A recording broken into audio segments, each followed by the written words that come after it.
We're going to get started. I was telling our presenter, I feel like I'm teaching a college class and nobody wants to sit in the front. I'm going to call on you in the back. I just want you to know. So I wanted to introduce myself. My name is Deborah Gonzalez, and I'm the Government Affairs Director here at PPIC. And I want to thank you for joining us today, even if you just joined us because we have power. No,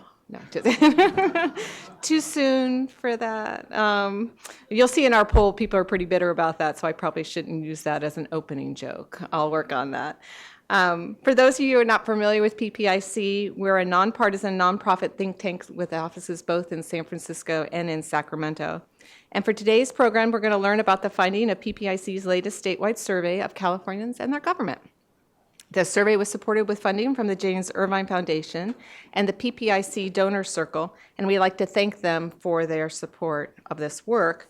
And we'd like to also acknowledge the PPIC Corporate Circle and the PPIC Donor Circle for their support of the event and the lunch that we provided today.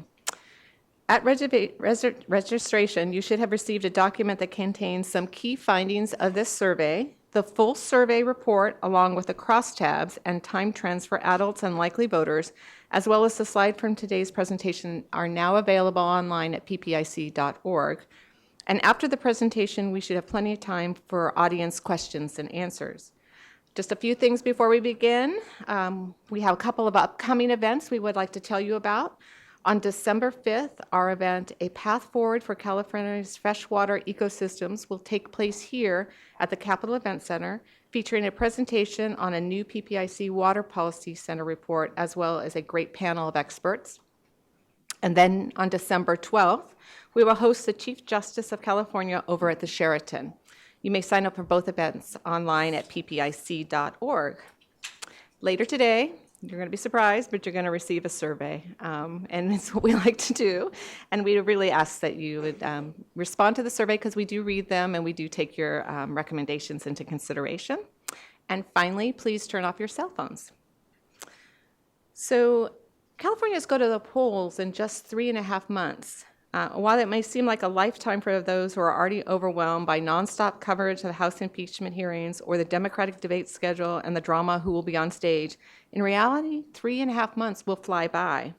So it's appropriate that this poll focuses on the March primary ballot and even on ballot measures that we will see in California.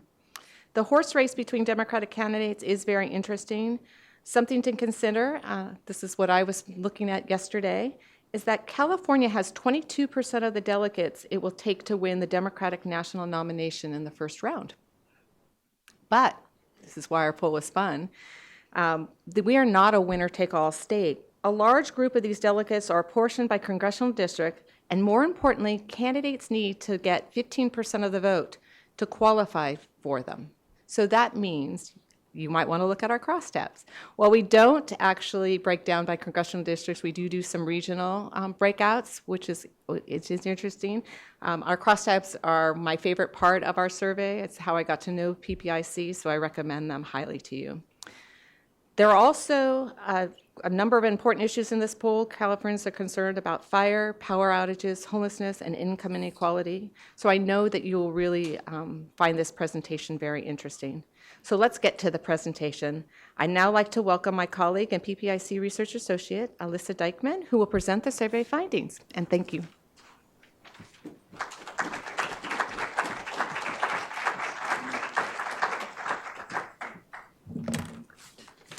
Hi, everyone, and thank you, Deborah, and thank you all for being here today. Before we get started, I just want to acknowledge the other co-authors of this survey report. That includes PPIC CEO and Survey Director Mark Baldessari, Associate Survey Director and Research Fellow Dean Bonner, and Research Associate Rachel Lawler. So before we begin, I just want to preview what we'll be looking at today. So first, I will go through a bit about PPIC's statewide surveys and our methodology for this report, and then go into the two broad sections of the report. The first being state election and the policy landscape, and then the latter being the federal election and policy landscape. I'll then wrap up with some concluding remarks, and then again, we'll have plenty of time at the end for questions. And sort of as a quid pro quo, please, if you're listening to me, go get lunch and enjoy the beer bread. So first, just an introduction about PPIC statewide surveys. The mission of the survey is to provide timely, relevant, nonpartisan data on political, social, and economic opinions. We hope to inform and improve state policymaking, raise awareness, and encourage discussion. Since 1998, we have provided a voice for over 360,000 Californians and over 180 general issue specific, such as the environment and education, and regional surveys as well. Subsequently, a large part of what we do is track questions we've asked in the past and make comparisons to those results we find today. So this survey in particular is part of our Californians and their government survey series, which is generously funded by the James Irvine Foundation and the PPIC Donor Circle. This survey in particular was conducted from November 3rd to 12th, so sort of setting the stage here. This was on the tail end of the first massive round of power outages and wildfires, as well as during the impeachment inquiry, and then of course prior to tonight's Democratic debate. All of the interviews were conducted via live telephone interviews, conducted in either English or Spanish, depending on the respondent's preference. We spoke to over 1,700 California adults, including 1,000 who we deemed likely to vote. 70% of the interviews were conducted via cell phone and 30% were conducted via landline. The margin of error for all adults was 3.3 percentage points, and for likely voters, 4.3 percentage points.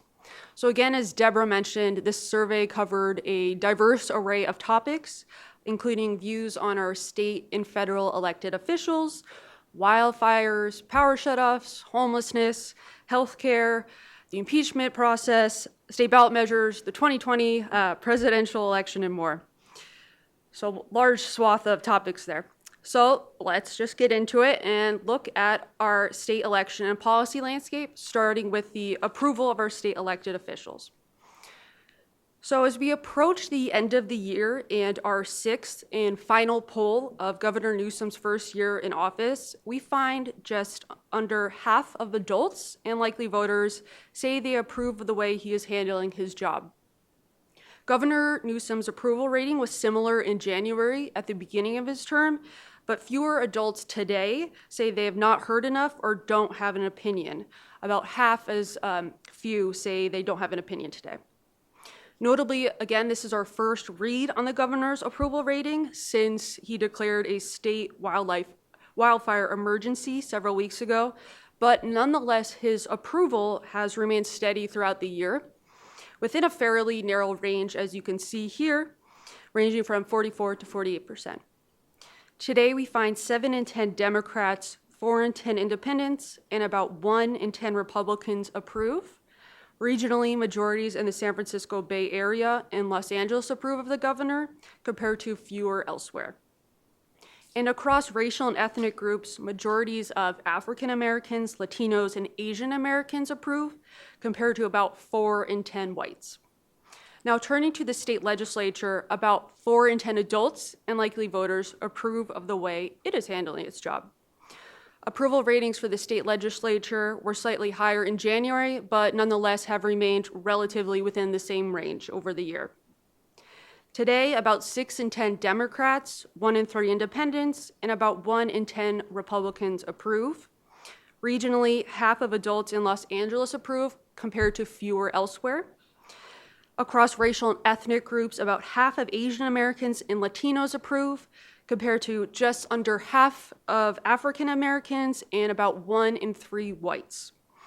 Similar shares of women and men approve of the legislature, while approval is higher among renters than homeowners. Now, California is only midway through its 2019 fire season, which traditionally has occurred in the fall but is lately extended into the summer and now winter. So far, over 6,000 wildfires have been recorded this year, according to CAL FIRE and the U.S. Forest Service, totaling an estimated 250,000 burned acres of land. In late October, of course, prior to the fielding of the survey, the Kincaid fire here in Northern California became the largest fire of the year, burning over 77,000 acres. So with wildfire season ongoing, how concerned are residents about the threat of wildfires and the threat of power shutoffs to prevent wildfires where they live? So we find that about 6 in 10 say they are concerned about both of these issues, including about 1 in 3 that say they are very concerned.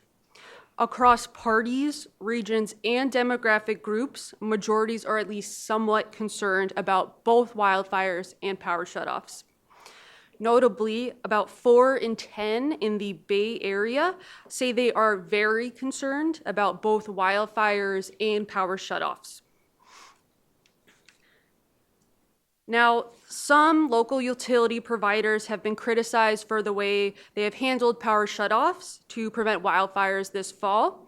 We have all been introduced to a new protocol, PSPS events, or public safety power shutoff events, including some of which are in effect now.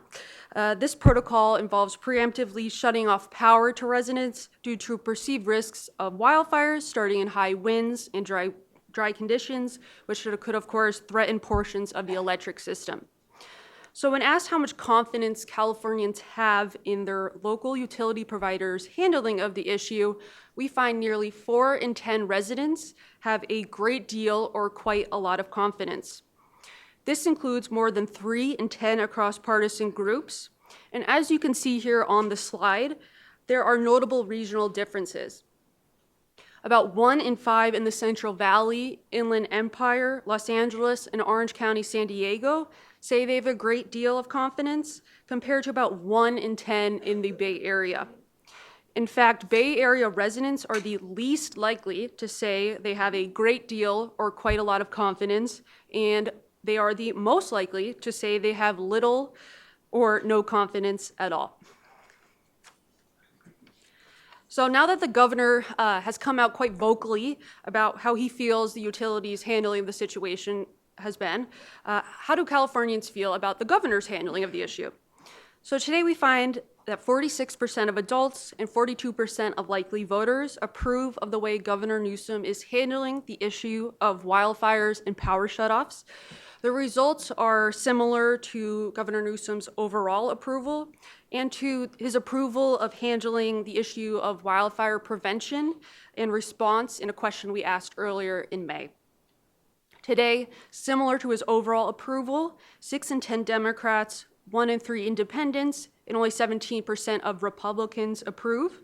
And across the state regions, as you can see here, about half in the Inland Empire, Los Angeles, and the Bay Area approve, compared to about 4 in 10 in the Central Valley in Orange and San Diego. Now turning to a different topic, income inequality.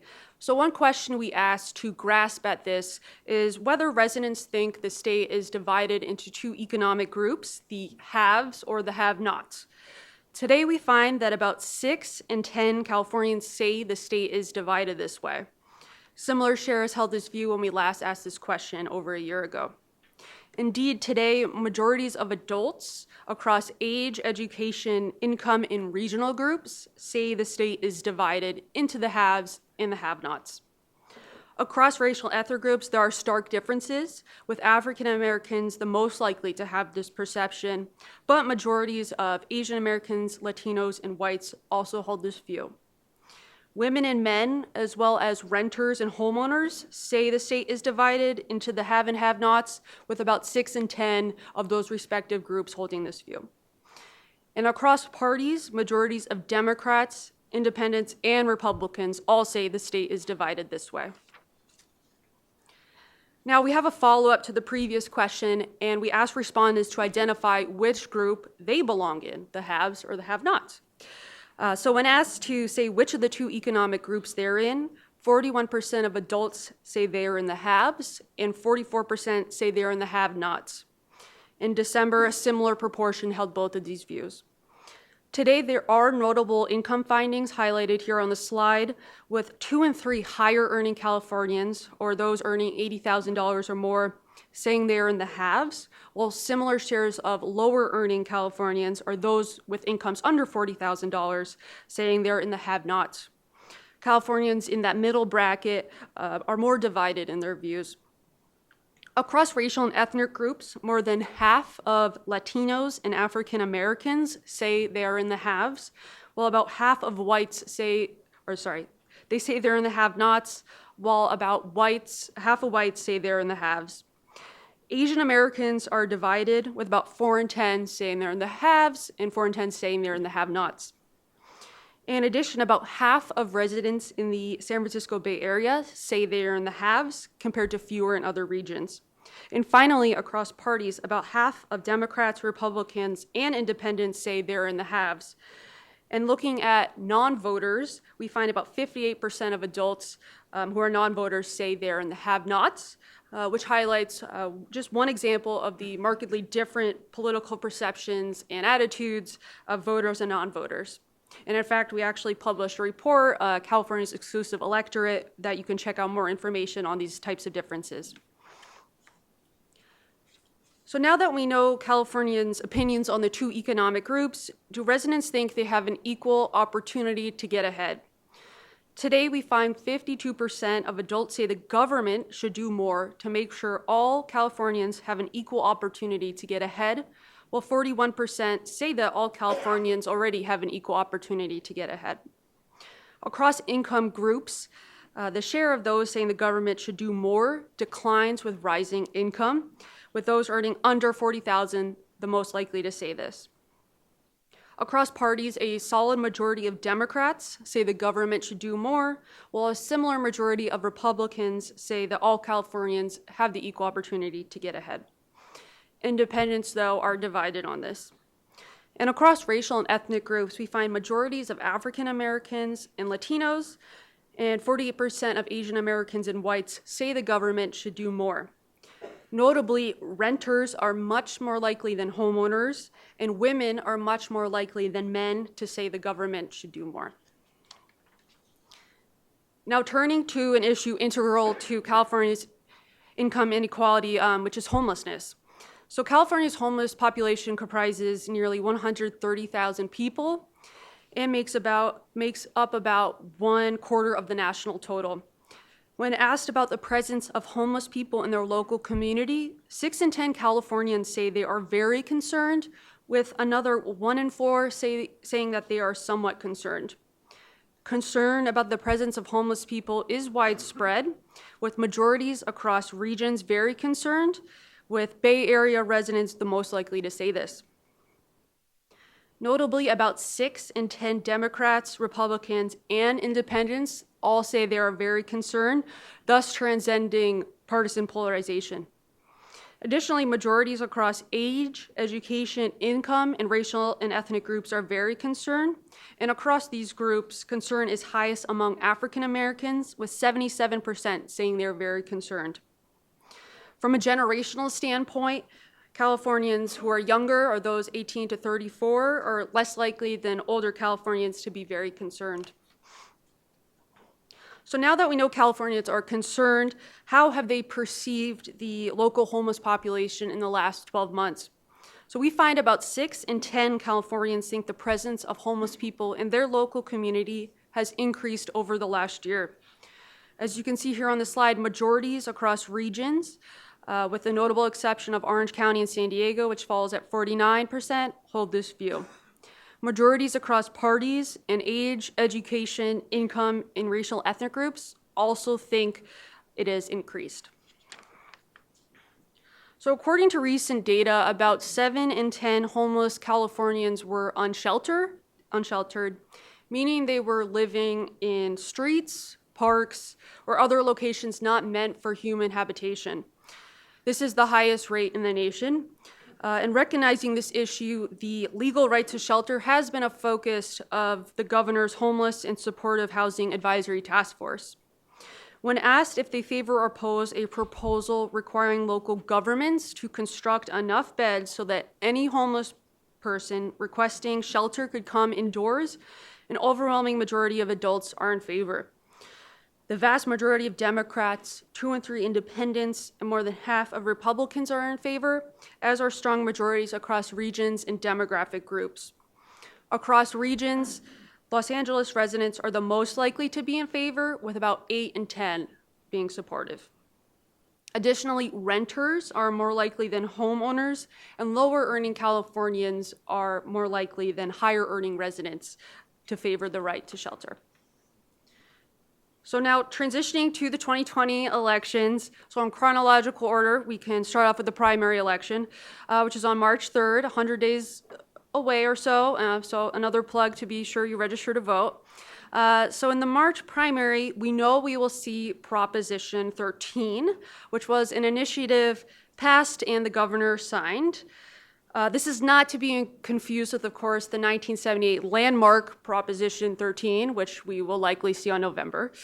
But now, when read the ballot number and title in a short description stating the March ballots, Proposition 13, and that it authorizes $15 billion in general obligation bonds to construct and modernized education facilities, we find that just under half of likely voters say they would vote yes, and 1 in 3 say they would vote no. 16% are unsure at this time. Democratic likely voters are far more likely than independents or Republicans to support this measure, and regionally, 6 in 10 in the Bay Area say they would vote yes, compared to fewer elsewhere. Latino likely voters are much more likely than whites to voice support, and 55% of likely voters in other racial and ethnic groups would vote yes. And as a note for our likely voters, the sample sizes for our Asian American and African American numbers are too small for separate analysis, and thus are included in this other racial group. Younger Californians are also much more likely than older Californians to support Proposition 13, and about half of likely voters with and without children under the age of 18 in the household would vote yes. And finally, renters are far more likely than homeowners to be supportive. And we do ask a follow-up question asking likely voters how they perceive the outcome of this vote. And we find that about 4 in 10 say the outcome of Proposition 13 is very important to them, while an additional 35% say it is somewhat important. Now, then thinking of the general or presidential election less than a year away, we asked about 2 possible initiatives that we will see on the ballot. The first is a citizens initiative that will likely be on the ballot that seeks to change what you might traditionally think of as Proposition 13, which was passed in 1978. It limits the property tax rate to 1% of assessed value at the time of purchase and restricts annual tax increases to no more than 2% until the property is sold. So the initiative would tax commercial properties according to their current market value and direct some of the new revenue to K-12 public schools. So with the general election a year away, we find 55% of adults and 46% of likely voters say they would vote yes. 2 and 3 Democrats would vote yes, compared to fewer independents and Republicans. Majorities across regions, with the exception of the Central Valley, would vote yes. And support declines with rising age and income, and is much higher among renters than homeowners. Now turning to another initiative that could be on the November ballot. So this initiative seeks to raise the state income tax paid by the wealthiest Californians and corporations to raise revenues for K-12 public schools. We find 62% of adults and 56% of likely voters are in favor. An overwhelming majority of Democrats and 6 in 10 independents say they would vote yes, compared to about 1 in 3 Republicans. Majorities across regions and demographic groups would vote yes, and about 2 in 3 or more African Americans, Asian Americans, and Latinos say they vote yes, compared to 55% of whites.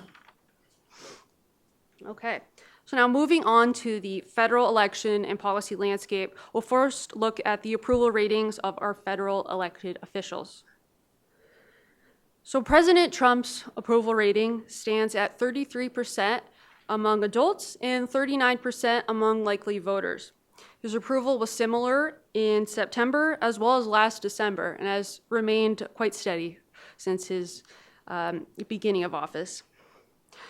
Today, more than 8 in 10 Republicans approve of the president's job performance, compared to 1 in 3 independents and only 8% of Democrats. Regionally, about 4 in 10 adults in the Central Valley, Inland Empire, and Orange County, San Diego approve, compared to fewer in Los Angeles and the Bay Area.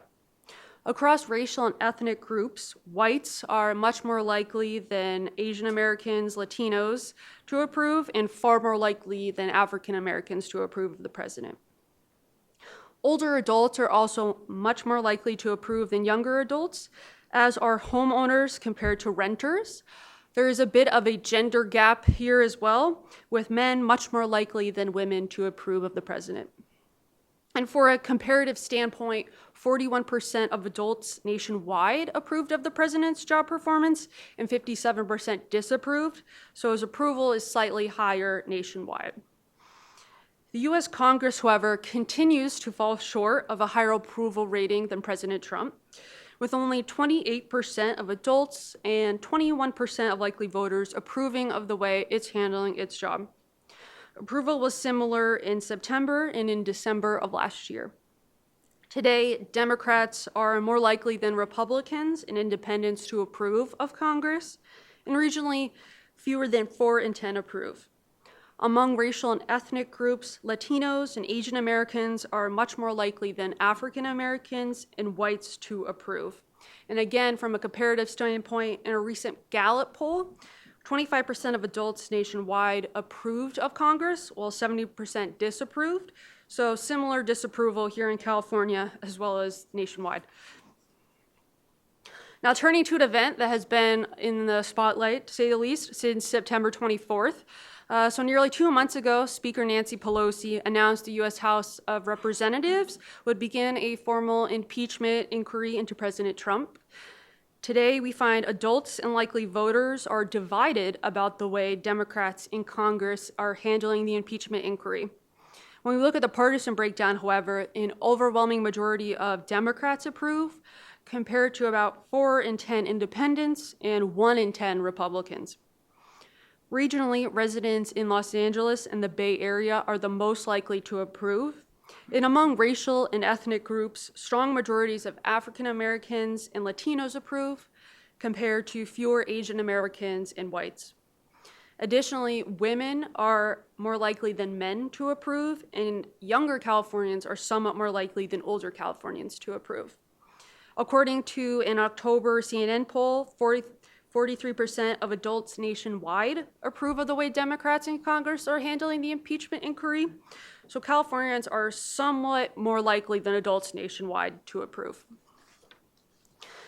Now, when asked if Donald Trump should be impeached and removed from office, we find a majority of adults and likely voters think he should be.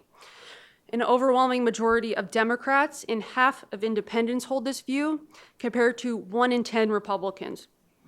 About half or more across regions say this, and across racial and ethnic groups, 86% of African Americans say the president should be impeached and removed from Congress, followed by 7 in 10 Latinos, half of Asian Americans, and just under half of whites. A gender gap emerges here as well, with women being much more likely than men to say this. Additionally, renters are more likely than homeowners to say this. The shares holding this view actually decline as age and income levels rise. And in a nationwide Gallup poll, 51% of adults said the president should be impeached and removed from office. So Californians are slightly more likely to say he should be impeached and removed from office. Now, turning to a different topic, 47% of adults and half of likely voters say that the United States will have good times financially over the next 12 months. Similar shares held this view in October of 2018. And today we find that more than 3 in 4 Republicans and 4 in 10 independents say this, compared to about 3 in 10 Democrats. 44% of Los Angeles and Orange County residents expect good times nationally compared to about half or more elsewhere. Whites and Latinos are more likely than African Americans and Asian Americans to expect good times, and men are much more likely than women to hold this view.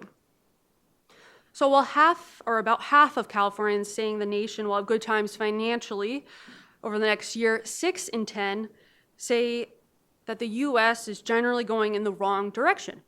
Similar shares held this view in January, but today an overwhelming majority of Democrats say this compared to about 6 in 10 independents and 4 in 10 Republicans. Majorities across regions also hold this view. Among racial and ethnic groups, 7 in 10 African Americans say this compared to about 6 in 10 Asian Americans, Latinos, and whites. Again, women are much more likely than men to think the U.S. is going in the wrong direction.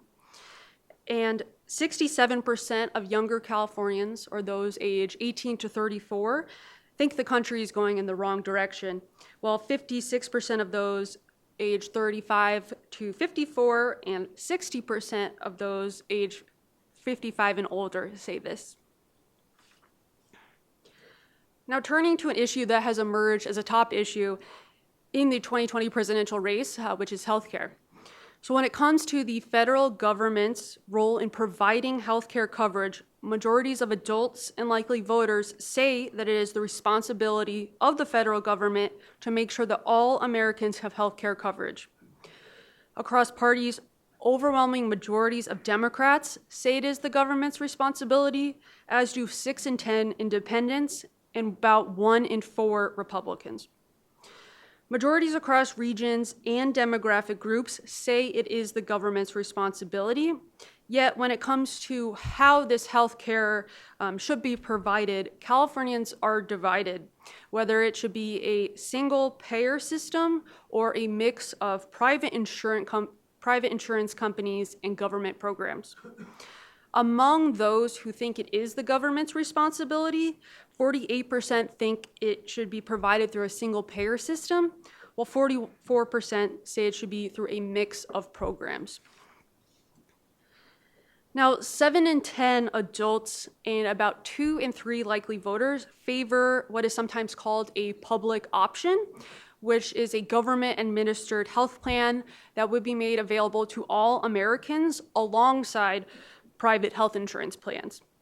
And what we find is about 2 in 3 or more across regions, gender, education, income, and racial ethnic groups favor a public option. Looking across parties, an overwhelming majority of Democrats and a strong majority of independents support a public option. Republicans are more divided on this. Strong majorities across most racial and ethnic groups, about 8 in 10 Asian Americans, African Americans, and Latinos support a public option compared to about 64% of whites. Support for a public option, in fact, declines as age and income levels rise, and Californians without health insurance are more likely than those with insurance to favor a public option. Now, continuing the theme of 2020 and partisanship, how do Californians feel about the 2 major political parties? Today, we find 47% of adults and 46% of likely voters have a favorable impression of the Democratic Party, while about 1 in 3 have a favorable impression of the Republican Party. The favorability of both of these parties was similar when we asked this question in October of 2018. And today, among partisans, 3 in 4 Democrats have a favorable view of their own party, as do 3 in 4 Republicans have a favorable view of the Republican Party. Interestingly enough, majorities of independents have an unfavorable view of both parties. And half or more across regions and demographic groups have an unfavorable impression of the Republican Party, with African Americans the most likely to hold this view. About 4 in 10 or more across regions and demographic groups have a favorable impression of the Democratic Party. And here too, African Americans are the most likely to say this. Women are also somewhat more likely than men to have a favorable impression of the Democratic Party. And interestingly enough, 21% of adults and 14% of likely voters have an unfavorable view of both parties. So given this dissatisfaction of the two major parties, what do Californians think about a third major party? So today we find a majority of Californians and likely voters say that the Republican and Democratic parties do such a poor job representing the American people that a third major party is needed. Majorities have said this in periodic surveys that we have conducted since 2006. Today we find about 6 in 10 Democrats and independents say that they think a third party is needed, while just under half of Republicans hold this view. About half or more across regions, gender, and age, income, and racial and ethnic groups say a third major party is needed. And with independents, the second largest voting bloc in California, this is definitely something that we will have to be thinking about moving forward. Okay, now turning to what you all have been probably waiting for, which is our questions on the California's Democratic presidential primary. So we asked these next series of questions, and thus these slides will be presenting the results of our Democratic primary likely voters, aka those Democrats and independent voters who say that they will vote in the Democratic primary on March 3rd. So this sample is notably smaller than our overall likely voter population, around half of that sample. Thus, when you're looking at our crosstabs online, you'll notice we can only present limited demographic groups just due to sample size.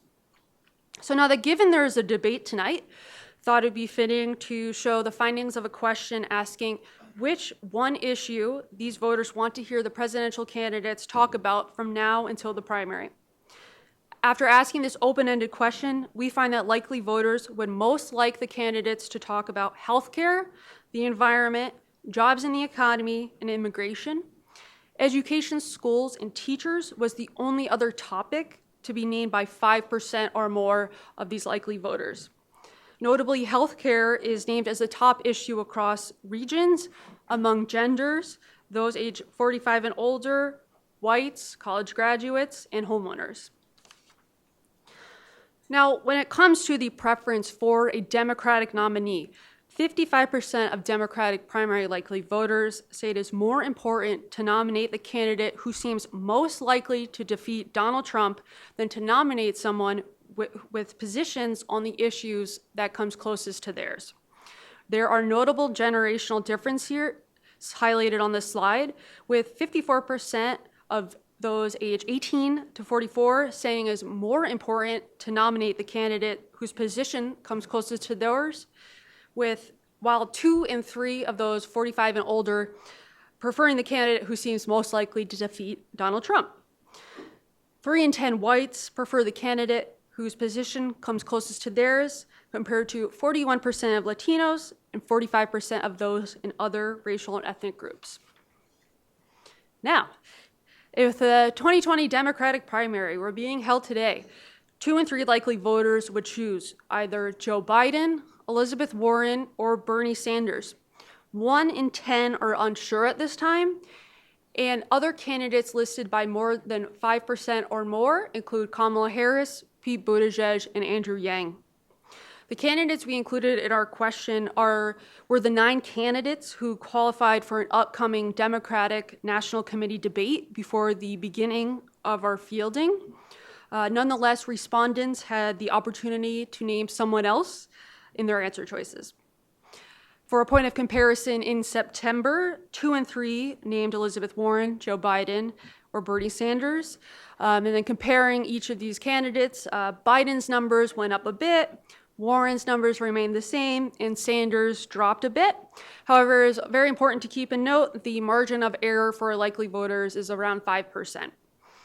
Now, today, Biden is preferred by 3 in 10 older voters, while nearly 3 in 10 voters under 45 prefer Sanders or Warren. Looking across racial and ethnic groups, more than 1 in 4 Latino voters support Biden or Sanders, while Warren has the support of more than 1 in 4 whites. Looking across genders, 3 in 10 men prefer Biden, while 1 in 4 women prefer Warren. Now, those earning $40,000 or more prefer Warren, while those earning less than $40,000 prefer Biden. So even with these results, the Democratic primary nonetheless remains in a fluid state, and we will continue to track this as we get closer. So I'll just provide some key points, and then we can open it up for questions. So in the midst of the 2019 wildfire season and public safety power shutoffs, many Californians are concerned about the threat of wildfires and power shutoffs in their community. Regarding the governor and local utility providers' handling of the issue, they get mixed reviews.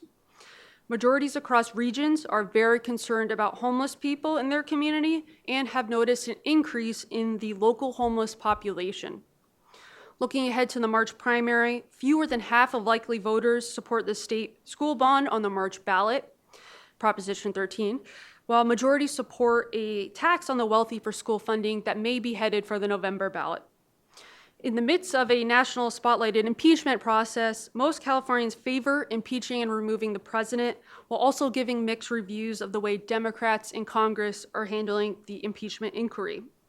Not surprisingly, there are strong partisan divides on both of these issues. Looking ahead to next year, Californians are ambivalent about the future, with most expecting good economic times, while also thinking the nation is headed in the wrong direction. And when it comes to California's March presidential primary, Joe Biden, Elizabeth Warren, and Bernie Sanders lead, with an additional 1 in 10 unsure of who they would like to vote for.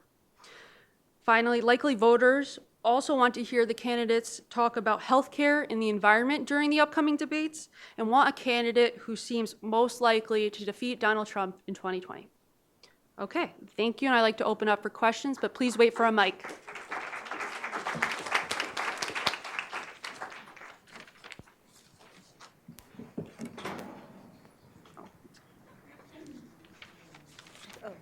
Hi, thank you. That was great. On the issue of homelessness, Yes. can you briefly describe the definition you were using of what constitutes someone being homeless? We did not explicitly provide a definition. We just said homeless people in general. So nothing there.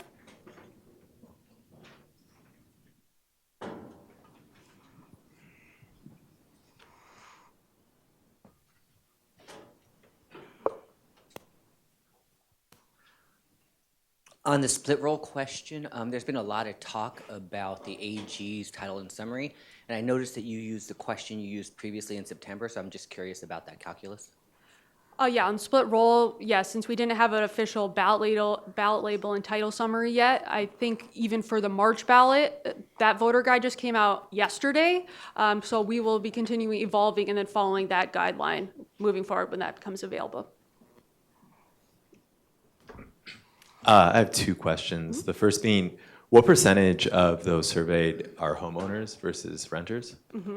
I'd say homeowners, out of 1,700, I'd say likely about 1,000 of the 1,700 are homeowners, and then the remaining, 700 or so would be renters. And then the other question was on the impeachment responses. Where was that in the process? Was it before the public? Hearings? Yeah. Yeah. So it was, again, we fielded from the 3rd to the 12th. So yeah, that was prior, I believe, the 12th. There may have been one hearing in the midst at that time, but I'd have to go back and check. Okay. Yeah. On the school bond question, I noticed it lost a lot of support. Any ideas where that mostly came from? For the March ballot? Is that the one? I'm unsure at this point. I think that Californians have faced quite a few bond measures on school funding. I mean, even as recent as 2016, and that may be an issue. And I think a lot of attention is on the split roll and how that funding will be directed. And I don't think this current Prop 13 has been discussed quite a bit in the media yet. So as we approach the election, I would anticipate those numbers increasing. On the concern about the homeless, it occurred to me that that could be either a negative concern or a positive concern. They might care about the homeless and want to do something to help them be housed, or they might be concerned as in having a negative impact, not wanting them around, wanting them to be, rousted off the streets or whatever. Is there a way to parse that a little differently if you have that again? Yeah, I mean, we could definitely sort of get at a different aspect of that. At first, this is their first time asking these series of homeless questions, so I think we just initially wanted to gauge just a general level of opinion on just the homeless population in general. But yeah, later on, I think this is definitely a topic we'll be asking about again and parsing into those sort of distinct viewpoints on the issue. Okay. With that, I think everybody can go off and enjoy their Wednesday. Thank you.